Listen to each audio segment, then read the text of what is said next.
So if you're at crossroads with your career and you're thinking about your next move, I've got 3 frameworks that you could apply to make your next decision. See, my name's Ams Chowdhury. I'm a medical doctor who turned that all in to become a startup founder. Now, startup founders are doing probably the most riskiest thing. The data shows that 90% of startups fail.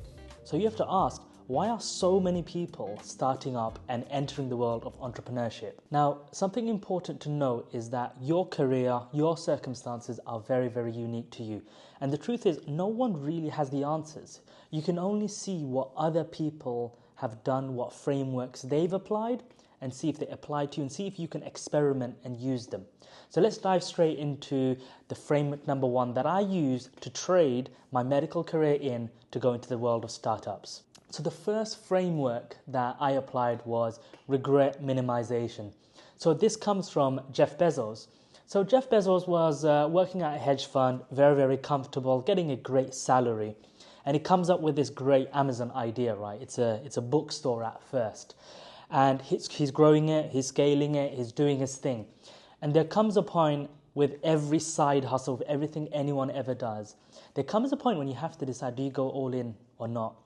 And what he essentially asked himself was, at the end of my life, essentially on my deathbed, would I have regretted not pursuing that particular venture, dream, that decision, right? Would I not regret that? Would I be happy that I continued in my hedge fund job? And essentially his answer was, I would regret that significantly more. Hence why he quit his job, working in the hedge fund, and essentially scaled Amazon to what it is today. So applying that to the context of today and my personal decision, right? So on one hand, I've got medical training. I could become a surgeon or a specialty medic, or I could become a general practitioner. Or I could go and build this venture, this idea, this concept, which could truly reach scale, could impact essentially people across the world. And at the end of it all, right, it could impact healthcare too. Now, nothing like that exists. Nothing exists in the form of what we envision right now, right? And would I regret not pursuing that? Would I regret basically going down the path of medicine and being happy, having a stable income? And on my deathbed, would I regret not doing my startup? A lot. And the answer for me was simply yes, a lot. I personally want to exercise being innovative, being creative, being inventive, solving problems that are unsolvable in people's eyes today. And so if I follow this well-trodden path where it's laid out for me, ST1, 2, 3, 4, 5, and you become a consultant and you have a monthly paycheck and you might do a bit of private work as a surgeon, all of that seemed a little bit stale for me. It didn't fit my personality. Well, now it doesn't. Before, it was everything I ever wanted, and that simply evolved. So the regret of not doing my startup was simply too much for me, right? So you have to ask yourself, whether it's startups, whether it's going into consulting, whether it's working at pharma, whether it's becoming a software engineer, whether it's pivoting to a different career as a whole, you have to ask yourself, are you going to regret not taking that decision more than continuing where you are right now and continuing on the pathway you are right now? And then you've got the flip side of the coin that I, of course, used as well, which is that had I started this startup and had it completely gone up in smoke, completely failed, right, would I regret not becoming that medical consultant, that surgical consultant or general practitioner? Would I regret that? And quite frankly, the answer is I wouldn't regret that. Being in the world of entrepreneurship, being in the world of startups, being so early, I've learned so much that's applicable in so many walks of life. So I wouldn't regret that decision so much. And to be honest, it brings me on to framework number 2 now. So framework number 2 again comes from Jeff Bezos, right? And it's the concept of the revolving door or a one-way door, i.e. reversible or irreversible decisions.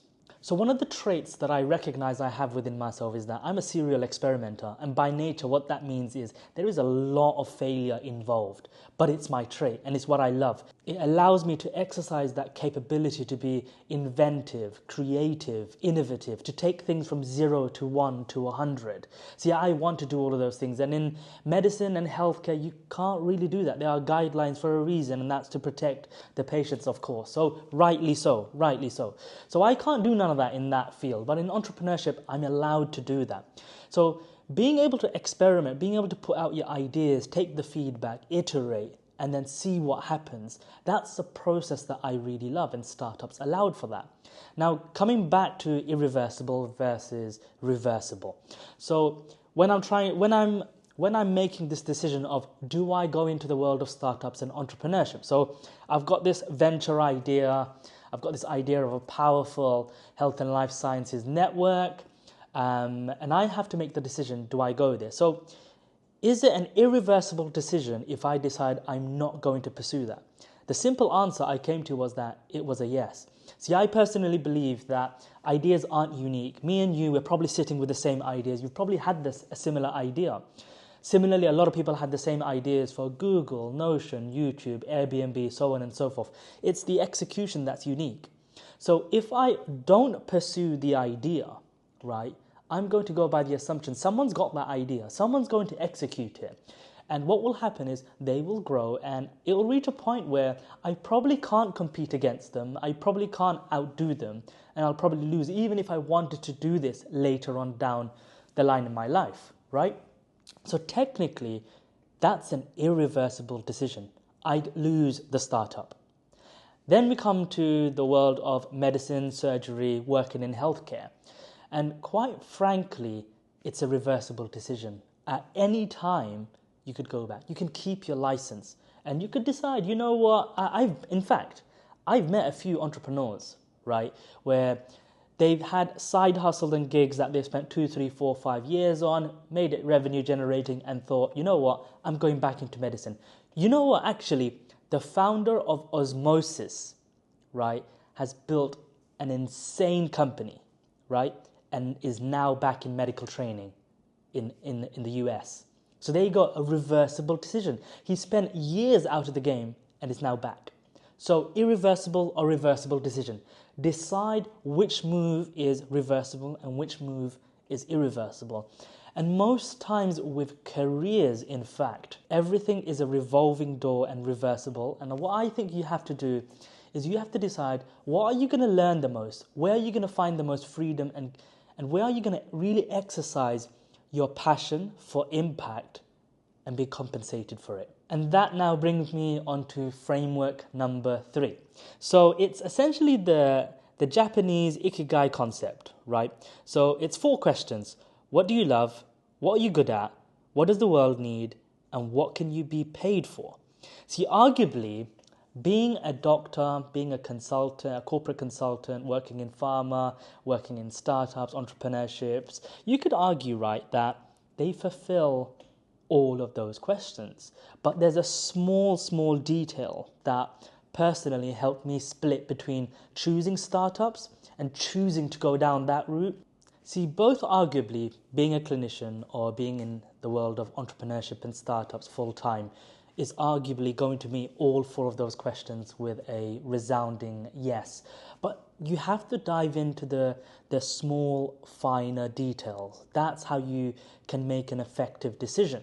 See, for me as an entrepreneur, as someone who loves tech, being inventive, being creative, taking things from 0 to 1, I don't want my path laid out for me. I do want that element of uncertainty. I do want to bring something into this world that has insane value and insane impact, and an impact on the healthcare systems. If we could connect the health and life sciences, if we could connect healthcare professionals, the industry, and providers in one massive network, we could possibly influence patient care significantly. And so for me, that meets that finer detail of what does the world need?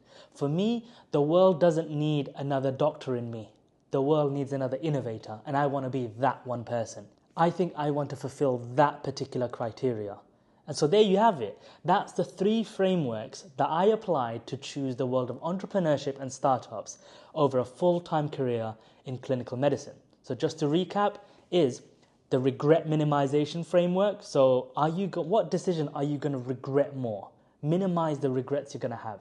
Number 2, which decisions are reversible versus irreversible? And number 3, the Ikigai concept. So the 4 questions: what do you love? What are you good at? What does the world need? And what can you be paid for? And that's it from me today. See you in the next video.